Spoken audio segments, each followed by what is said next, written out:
Greetings, my dear viewer. You're on the channel The Price of Cheating. The channel is for those who appreciate traditional family values and condemn adultery. So be sure to subscribe to the channel. Let's get started. When Kimberly returned from her early morning workout, her cheeks radiated with the healthy glow of exercise. She strolled into the kitchen, her lips curling into a carefree smile, the kind that often suggested an untroubled mood. Brandon was already there, perched on a stool at the counter, a mug of coffee clasped in his hands. His laptop lay closed beside him, as though he had intentionally set aside his work to savor the quiet stillness of the morning. Kimberly lingered in the doorway for a moment, her gaze fixed on him. A fleeting look of uncertainty crossed her face before she decided to speak. "Sweetheart," she began, her tone unusually cheerful, an edge of forced brightness creeping into her words. "I have some news. I'm taking a little vacation next week. To Hawaii. For 6 days." Brandon paused mid-sip, setting his cup down with a clunk that reverberated more than he intended. He turned toward her, his expression neutral, yet faintly tinged with surprise. "Hawaii? Are you serious?" he asked, his voice steady but underscored by a subtle tension. Kimberly's smile wavered momentarily before she nodded. "Yes. Do you remember Camilla from school? She moved there recently and invited me to visit. I thought it'd be a good opportunity to recharge," she explained, her tone light and casual. Brandon leaned back slightly, his brow furrowing as he studied her. "And when were you planning to tell me about this?" he inquired. "Why not include me?" Kimberly's expression softened as she crossed the room to sit across from him. "Oh, Brandon, you know how it is. Sometimes you just need a little time for yourself, to relax, unwind, and reset. It's just a short trip," she said gently. Brandon's gaze remained fixed on her, his eyes narrowing slightly as if attempting to read between the lines. After a lengthy pause, he sighed. "All right, I understand. Everyone needs their space now and then, but—" He reached into his pocket and withdrew 2 plane tickets. "While tidying up earlier, I came across these. One has your name, the other says Rick. Care to explain?" Kimberly's smile froze, and an awkward laugh bubbled from her lips. "Oh, that. It's nothing," she said quickly. "Rick's my trainer. He's going too. Pure coincidence. We were talking about Hawaii, and when I mentioned my trip, he told me he'd already planned to go. We got a discount by booking together." Brandon's face remained unreadable, though his eyes seemed to sharpen. "So you booked tickets together? Just to save money?" he asked, his voice even. "Exactly," Kimberly replied, leaning forward as if to underscore her sincerity. "Rick's attending some fitness programs there, master classes and events. It's professional. We're not spending the trip together." Brandon exhaled slowly, his gaze steady on her. "Kimberly, are you being honest with me? Are you faithful?" His tone was calm, yet it carried undeniable weight. Kimberly's cheeks flushed and her laugh sounded forced.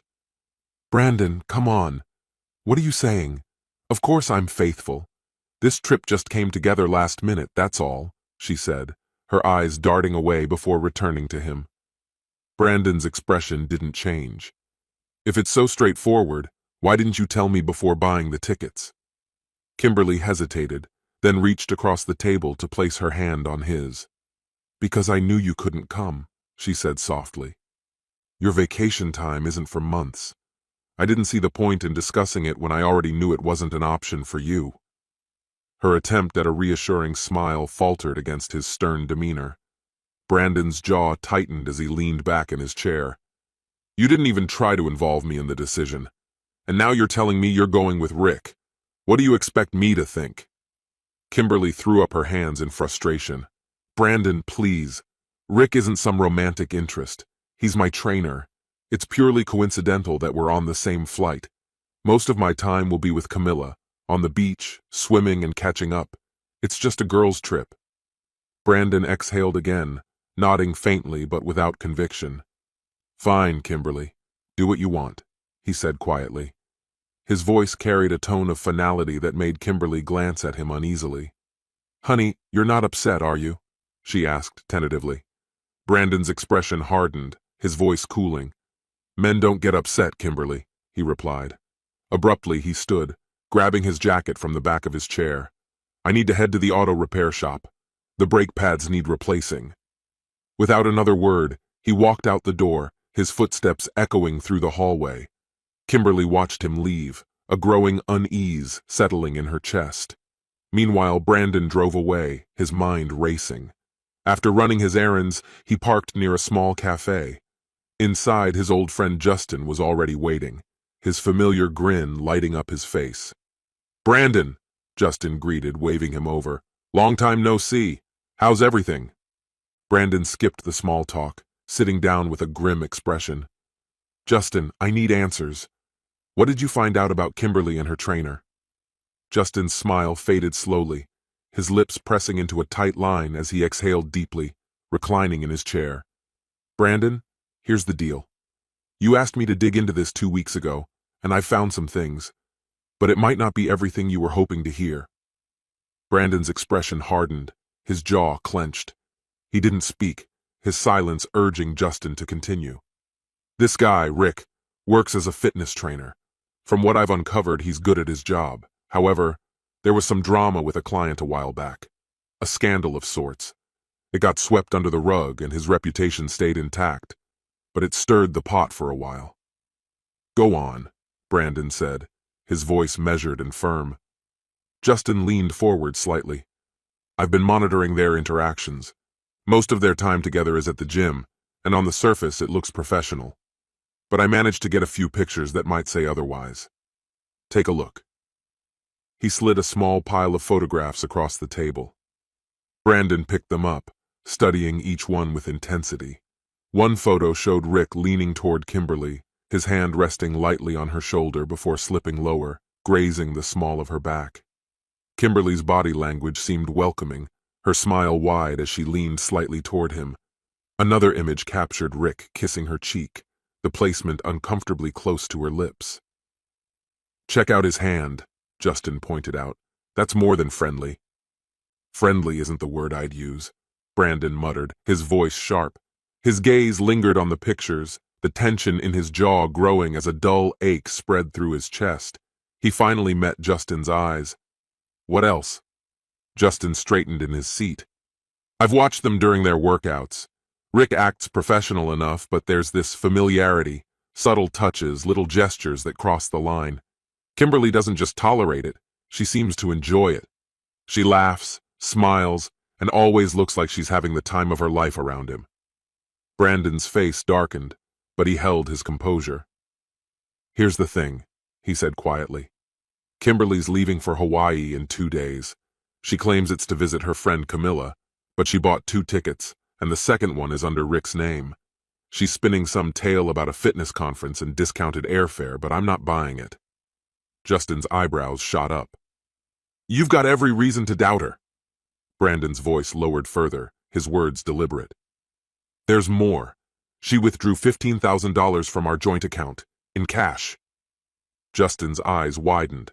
15 grand? In cash? That's not vacation money." "Exactly," Brandon said firmly. "Hawaii's a perfect setting for them to get careless. I need you to document everything. Pictures, videos, the works. I want undeniable proof." Justin nodded. "Consider it done. If there's anything to uncover, we'll catch them." Brandon's voice dropped to a whisper.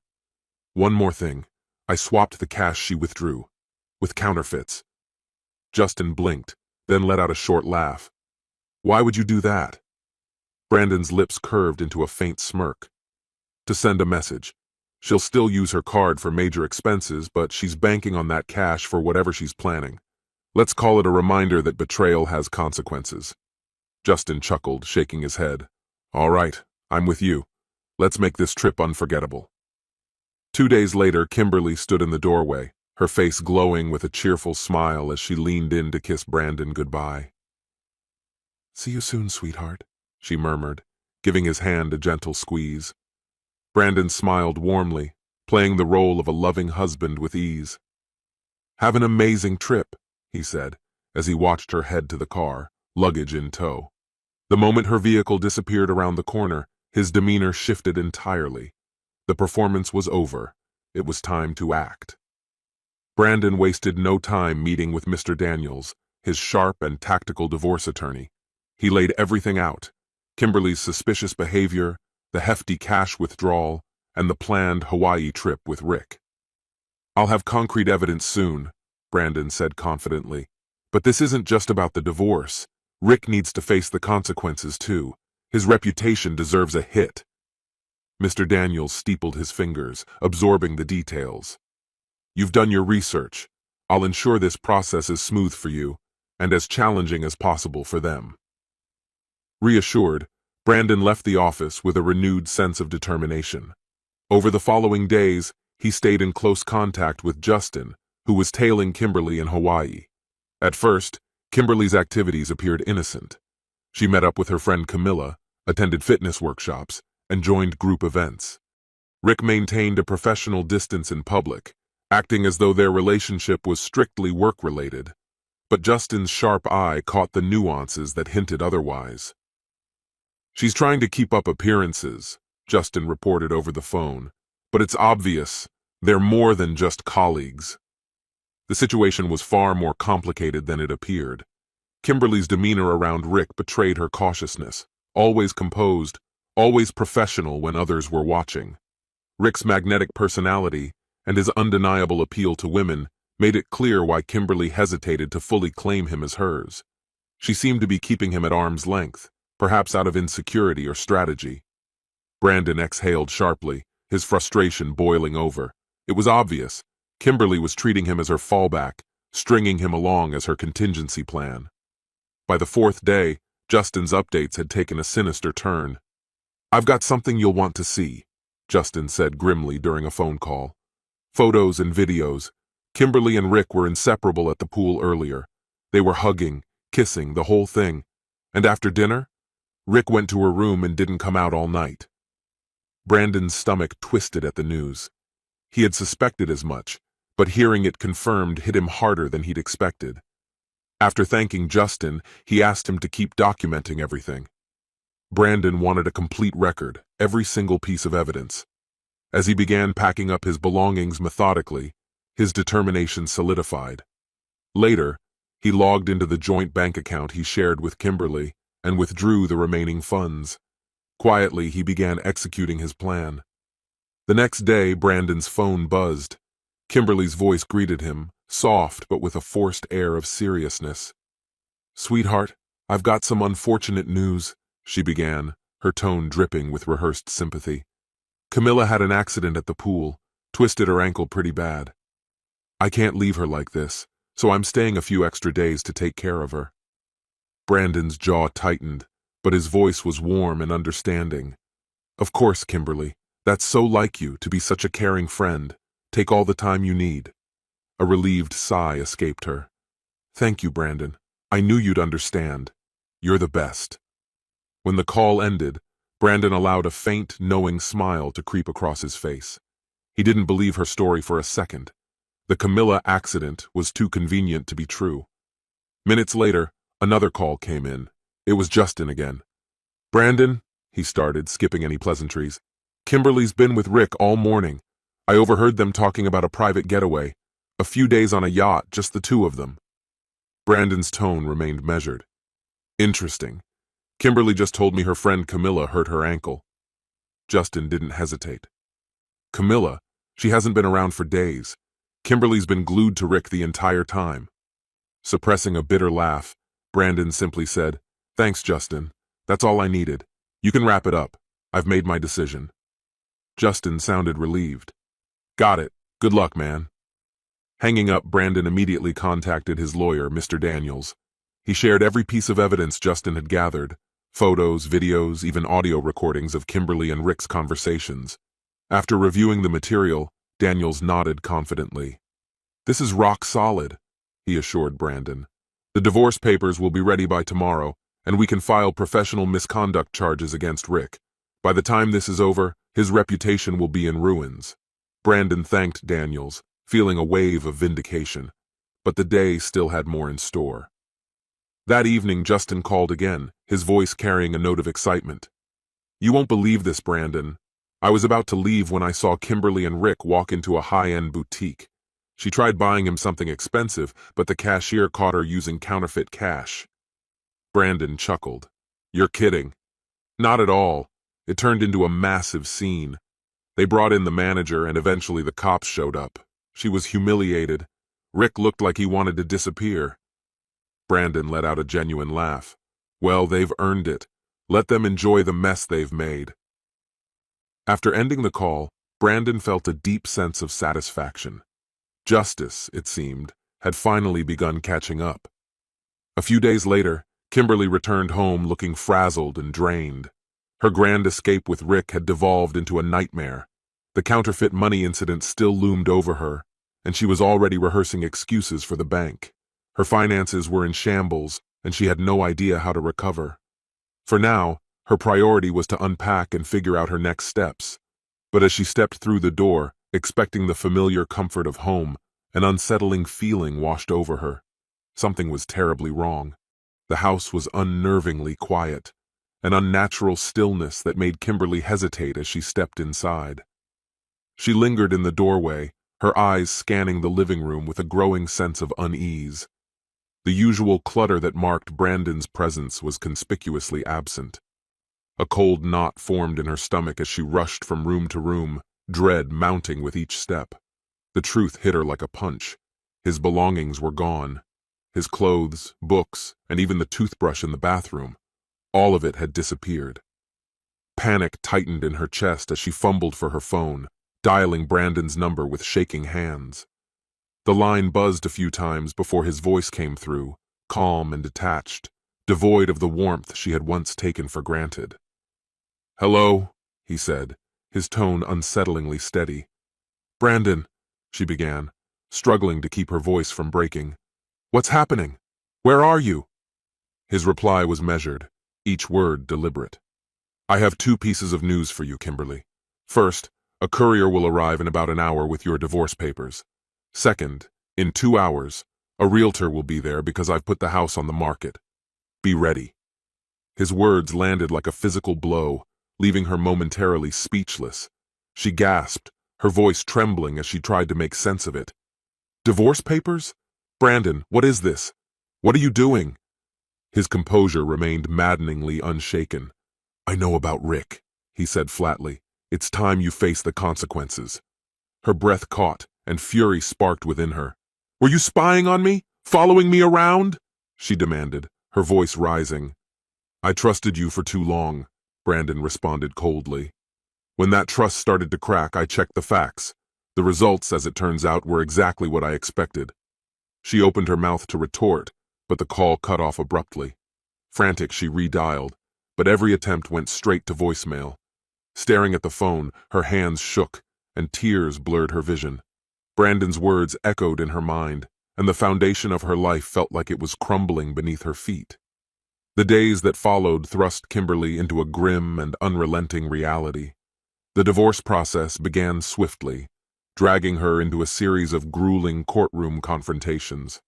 Across the room, Brandon sat with quiet determination, his demeanor sharp and resolute. Every detail of her infidelity was laid bare with ruthless precision. His attorney, Mr. Daniels, presented a damning case, unveiling photos, videos, and recordings that exposed her betrayal in excruciating clarity. Humiliation burned through her as evidence of her affair with Rick was projected for all to see. The intimate touches, stolen kisses, and longing glances she had shared with him were dissected and displayed like exhibits in a museum of shame. Her carefully maintained image crumbled, leaving her stripped of dignity as the courtroom bore witness to the unraveling of her life. Mr. Daniels constructed a story that left no room for doubt, a narrative of deception and disrespect. Kimberly flinched at each revelation, the weight of her choices pressing down on her. By the end of the proceedings, it wasn't just Brandon she had lost. The respect of her peers, her family, and herself had been irrevocably shattered. Outside the courtroom, the fallout was relentless. A stash of counterfeit cash, $15,000 hidden away, surfaced as a new source of turmoil. Though she suspected Rick had planted it, she lacked proof and was left to grapple with paranoia. Rick, meanwhile, had disappeared, refusing her calls and severing all ties. Rumors swirled about his downfall. Allegations of client exploitation had forced him to resign from his fitness club, and Brandon's legal team ensured his reputation was thoroughly tarnished. Facing mounting accusations, Rick fled to Eastern Europe, a disgraced shadow of his former self. When the judge delivered the final verdict, awarding Brandon the bulk of their shared assets, Kimberly felt utterly hollow. Their house, already listed for sale, was no longer hers. The meager portion she received left her reeling, the full weight of her losses sinking in. Brandon emerged victorious in every sense, claiming not only financial stability, but the moral high ground. He had taken back control of his life, leaving her stripped of security, her lover, and her pride. As the courtroom emptied, Kimberly sat motionless, her mind blank as Brandon exited with a bittersweet expression. He had won, but the scars of betrayal lingered. For Brandon, the triumph brought little satisfaction. Though he had reclaimed his dignity and safeguarded his future, a profound sense of loss gnawed at him. The woman he had once adored was now a stranger, their shared dreams reduced to distant memories.